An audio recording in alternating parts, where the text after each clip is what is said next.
Good morning, YouTube. Today is May 21st. It's about 3 a.m. I am sitting here outside of the Fish Hatchery, right outside of Leadville, Colorado, which means that I'm attempting Mount Massive today. This is my second attempt of Massive of the year. Earlier I tried going the standard route and the road wasn't cleared out with snow yet. So yeah, even though it's May 21st, I'm still expecting very cold conditions. So to the summit, it's about 14 miles, about 4,500 feet of elevation gain. This is the best way to go if you're going in the winter, early spring, and you could go here in the summer too. The reason being is you don't have to worry about any road closures on Half Moon Creek, which in the winter they don't plow. And then for an avalanche perspective, this route is certainly less dangerous and avoids most avalanche prone terrain in the winter. That doesn't mean it's not completely avalanche free, but the slopes aren't steep enough in most spots to warrant danger for avalanche. So it should be an interesting hike today. Yeah, I'll be checking in along the way. For a complete hike review of Mount Massive from the east slopes, you can check the link below. Okay, so the sun has finally come up, as you can see. It's about 6:15, gone about 4.5 miles. Definitely off trail, but it's pretty hard to follow the trail when there's a lot of snow. We just got about 6 to 8 inches the other night. But yeah, so far so good. This reminds me a lot of Albert in the beginning. Very flat, kind of lulls you to sleep, and then you pick up elevation from there. But check it in again soon. Enjoy the sunrise here. Finally made it to the ridgeline. See it right there. So you can see the group I'm kind of following there, and then there's a couple more up there. You're going to work the ridge, and then once you get up there, it's kind of flat.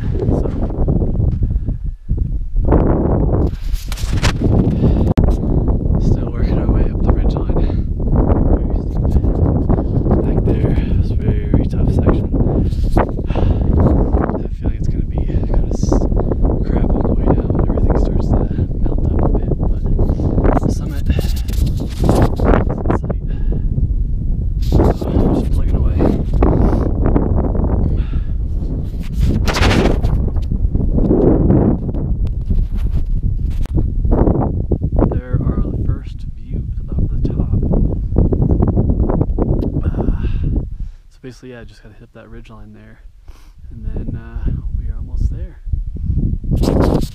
Should be fun going down. All right, made it to the top of Mount Massive. Second attempt, second time's a charm. So yeah, winter conditions, basically you gotta just make your own trail. Once you leave the Highline Trail, you're kind of bushwhacking and just making your best bet as far as path of least resistance. So you can take a look down there. So that's the ridge we came up, and then it will wrap all the way down to the forest. I'll do a full gear review back at the car, but definitely need micro spikes, probably snowshoes.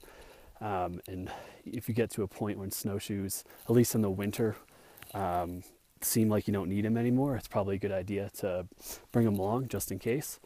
I ditched mine probably a mile ago and snow was pretty deep. So, but yeah, so number 26 in the books, I believe. And this is Mount Massive. One more 360 of the views here. Over there you can see North Massive. Just got down, back to the car. Man, was this a tough hike. Mount Massive is no joke. So a little bit over the distance that I was listed online, so it was about 14.6. That a lot of it could have been our user error for getting lost off the trail. The trail was extremely hard to find. Once you leave the Highline Trail, you're basically on your own. and just hoping that there's other people who have kind of stomped ground before you, so you can follow that. There's a lot of elevation gain on this, so be prepared to just keep going up. Again, this is the East Ridge route. Once you get up the top, the views are very good. Dogs, I can't say, honestly. It's hard to put a finger on that with this much snow. My gut would say, yeah, you could bring dogs on this when there's no snow, but you know, I don't want to say that for sure. Definitely need snowshoes, definitely need micro spikes. That's really important to have both of those. A mountain axe wouldn't hurt. The total time to the top was about 12 hours.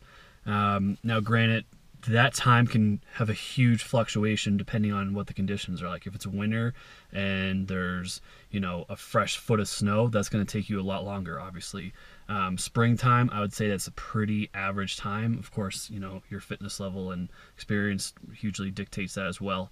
But yeah, I mean, Massive was a great hike. Just be kind of prepared to really just dig out those miles at the end. The last 4, you know, once you kind of get to the Fish Hatchery area, they're just pretty brutal. They're boring. You know, you just want to get back to your car. So, but yeah, so this was Mount Massive. For a full hike review, you can check out the link below. And please subscribe to not miss any future hike reviews. Thank you for watching.